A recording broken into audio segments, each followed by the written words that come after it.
Assalamualaikum warahmatullahi wabarakatuh. Kami dari kelompok 5 Praktikum Produksi dan Manajemen Ternak Unggas Komersil akan menayangkan video mengenai manajemen ayam layer pada kandang open house. Perkenalkan, saya Putri Aulia dengan NPM akhir 020.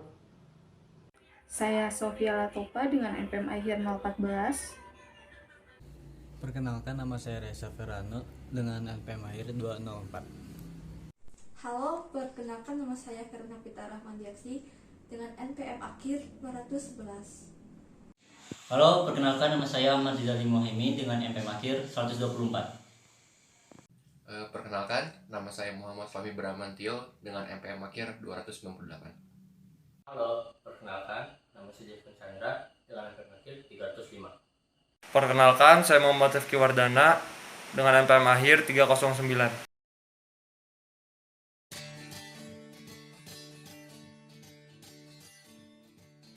Assalamualaikum warahmatullahi wabarakatuh.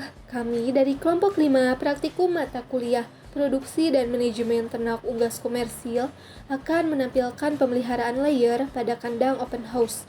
Video ini akan berisikan tentang peralatan dan persiapan kandang open house, mulai dari fase starter, fase grower, fase layer, dan biosecurity juga recording. Kandang dan perkandangan tidak hanya penting bagi peternak ayam pedaging, tetapi juga sangatlah penting bagi peternak unggas lainnya, seperti ayam petelur.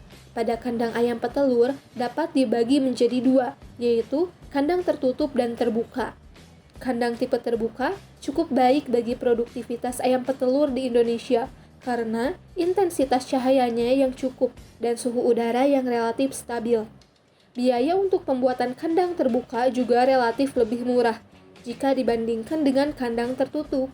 Tipe kandang terbuka untuk ayam petelur yang ada di Indonesia biasanya 3 bentuk, yaitu tipe V, tipe AA, tipe W. Nah, untuk kandang tipe V biasanya berisi 4 atau 6 kandang atau lajur. Tipe AA berisi 8 kandang dan tipe W berisi 8 kandang juga.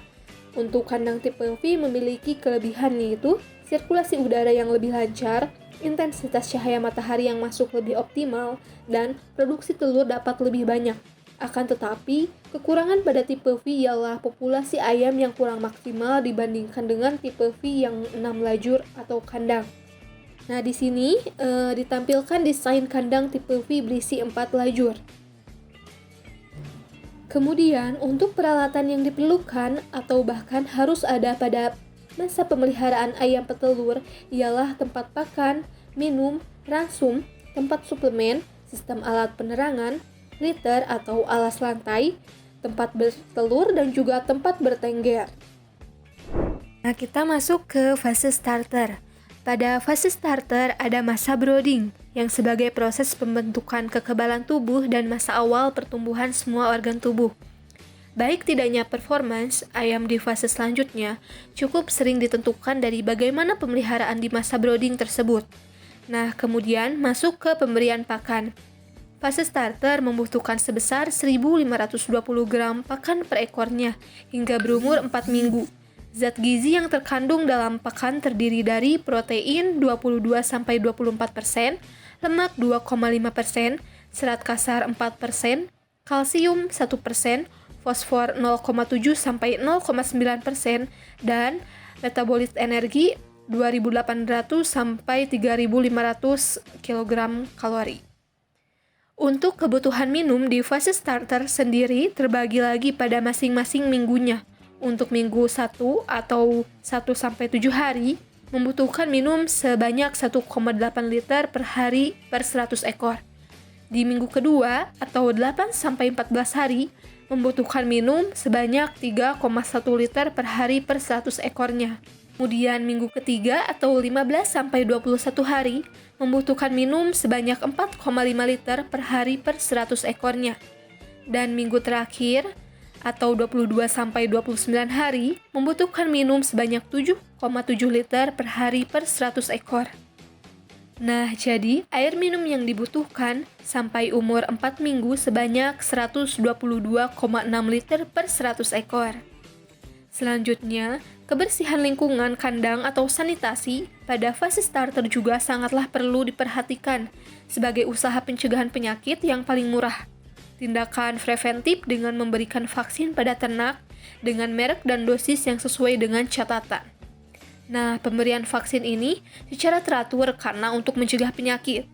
Adapun macam-macam vaksin yang digunakan biasanya adalah vaksin NCD atau virus Flasota, vaksin NCD virus Komarov, vaksin NCD HB, Saamin 1 Vervestos, vaksin cacar atau Fox, virus Vivtos, dan vaksin anti-RCD, vaksin Liomarex untuk Marek.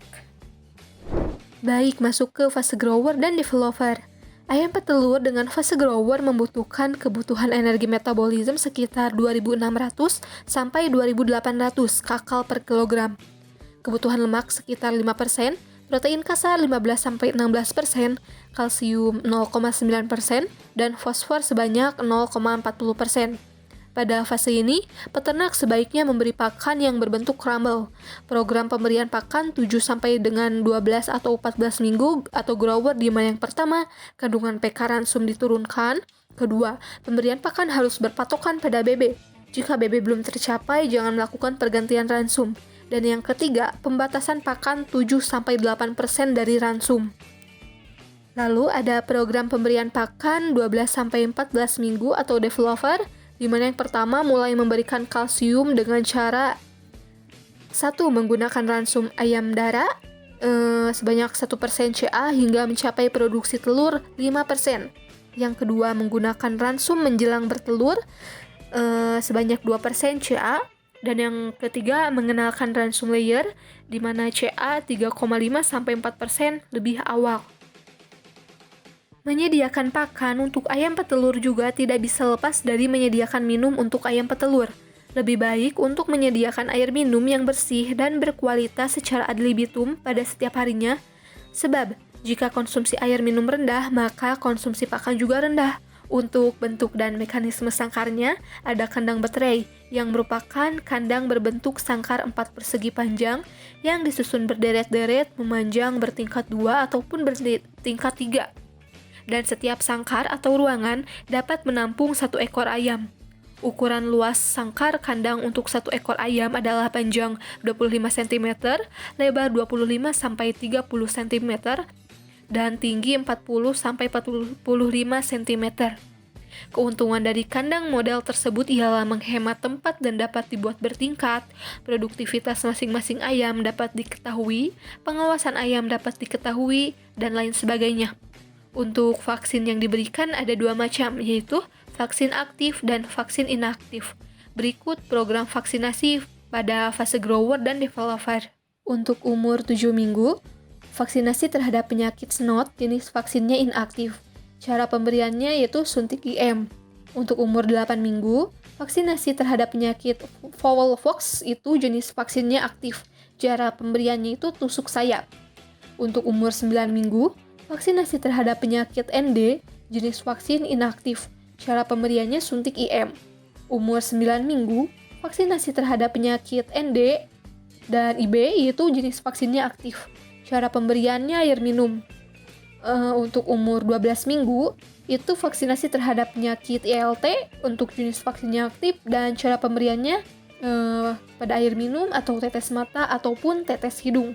Dan yang terakhir, umur 14 minggu, vaksinasi terhadap penyakit ND dan IB, jenis vaksinnya aktif. Cara pemberiannya itu pemberian pada air minum. Baik, lanjut ke manajemen sanitasi kandang yang dapat dilakukan dengan beberapa tahap. Mulai dari pencucian kandang dengan air hingga bersih dari kotoran ayam, kemudian pengapuran lantai dan dinding kandang, lalu dilakukannya penyemprotan disinfektan atau dengan Lysol, Bromoquat, dan Tefal untuk membunuh bibit penyakit. Dan terakhir, diamkan selama minimal 10 hari sebelum budidaya selanjutnya untuk memutus siklus hidup virus dan bakteri yang tidak mati oleh perlakuan sebelumnya.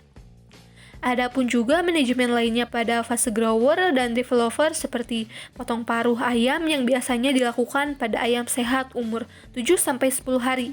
Tujuannya dilakukan hal tersebut ialah mencegah kanibal, patuk bulu, dan pemborosan pakan. Nah, selanjutnya ke fase layer. Dan dimulai dari pemberian pakannya nih. Pakan yang biasanya digunakan dalam ayam fast layer ini adalah pakan yang mengandung protein sebesar 16% sampai dengan 18% dalam setiap 100 kg pakan.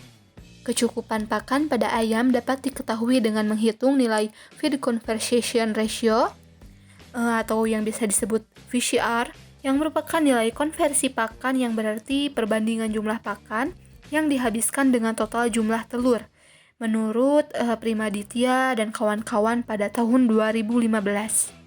Untuk minumnya, ayam petelur fast layer ini harus selalu tersedia. Konsumsi air minum dipengaruhi oleh suhu lingkungan.